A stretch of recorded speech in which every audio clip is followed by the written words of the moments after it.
Nama saya Nurul Fatona. Nama saya Citra Minareski. Saya Nabil Adriansyah Lubis. Saya Dinda Aisyah Adlinda Mani. Di sini kami akan menjelaskan tentang analisis paritas daya beli kurs rupiah terhadap dolar Amerika Serikat. Pertama-tama akan dimulai dari saya, yaitu adalah dua hal yang paling menonjol sebagai akibat dari pengaruh krisis ekonomi yang melanda negara Indonesia adalah depresiasi nilai tukar rupiah terhadap dolar Amerika Serikat yang sangat fluktuatif dan laju inflasinya yang semakin sulit juga dikendalikan oleh otoritas moneter dan juga pemerintah. Pencapaian nilai tukar yang kompetitif dan laju inflasi yang tak terkendali disadari sangat diperlukan untuk menciptakan situasi yang kondusif bagi kegiatan ekonomi dalam negeri. Dalam hubungannya dengan nilai tukar, tingkat inflasi yang tinggi di suatu negara akan menyebabkan harga-harga produksi dalam negeri menjadi lebih mahal, sehingga barang-barang tersebut kurang kompetitif di pasar internasional. Dengan tingkat inflasi domestik yang lebih tinggi dari luar negeri, maka akan lebih menguntungkan untuk mengimpor barang dari luar negeri yang lebih murah.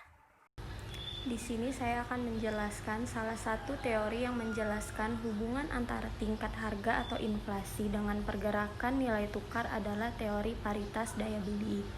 Teori paritas daya beli ini merupakan salah satu teori yang paling sering diuji validitasnya. Dalam teori paritas daya beli ini dikatakan bahwa nilai tukar antara dua negara seharusnya sama dengan rasio dari tingkat harga di kedua negara tersebut, sehingga jatuhnya daya beli domestik pada suatu mata uang atau meningkatnya tingkat harga domestik atau meningkatnya inflasi akan diikuti oleh depresiasi pada mata uang negara tersebut di pasar uang luar negeri.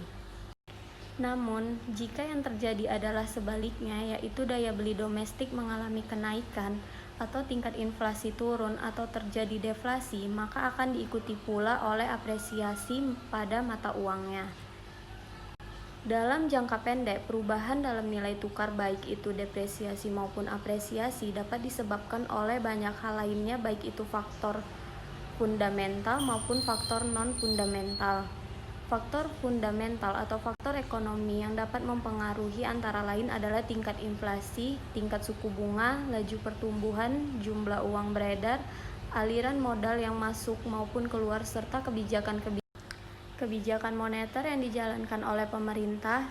Selain itu juga ada faktor non-ekonomi yang dapat mempengaruhi kurs, diantaranya adalah faktor psikologis, faktor sosial, politik, dan keamanan negara, dan kegiatan spekulasi mata uang yang semakin meningkat di era sistem nilai tukar mengambang bebas.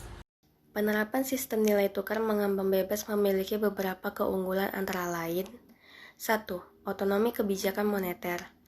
Jika bank sentral tidak lagi harus mengintervensi pasar uang guna membakukan kurs, maka pemerintah akan memperoleh kembali kemampuannya untuk menggunakan kebijakan moneter untuk mencapai sasaran akhir. Yang kedua, simetri. Dalam sistem nilai tukar mengambang bebas, setiap negara memiliki peluang yang sama untuk mempengaruhi nilai tukar mata uang masing-masing terhadap mata uang negara lain. 3. Stabilisator otomatis. Nilai tukar dapat berfungsi sebagai stabilisator yang bekerja secara otomatis. Meskipun kebijakan moneter tidak dilancarkan, proses penyesuaian kurs yang terbentuk oleh kekuatan pasar akan membantu mempertahankan keseimbangan internal dan eksternal dalam menghadapi perubahan permintaan agregat.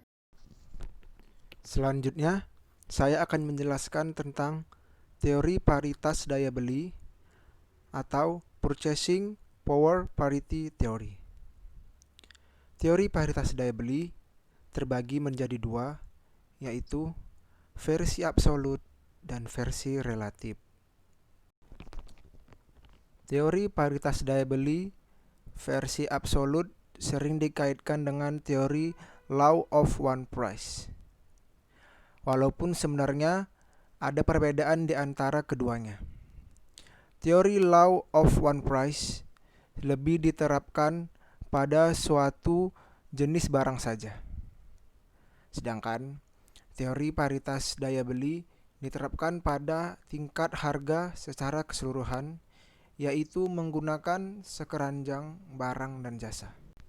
Sementara Versi relatif dari teori paritas daya beli muncul karena banyaknya kelemahan dalam versi absolut, yaitu berupa asumsi-asumsi yang tidak realistis, yaitu tidak adanya biaya transportasi dan bebas dari hambatan perdagangan. Dalam kenyataannya, biaya transportasi maupun hambatan perdagangan tidak dapat diabaikan. Dalam versi relatifnya, teori paritas daya beli mengubah pernyataan tingkat harga dan tingkat kurs keseimbangan menjadi perubahan harga dan perubahan kurs keseimbangan. Sekian presentasi dari kelompok kami. Bila ada yang kurang, kami memohon maaf. Assalamualaikum warahmatullahi wabarakatuh.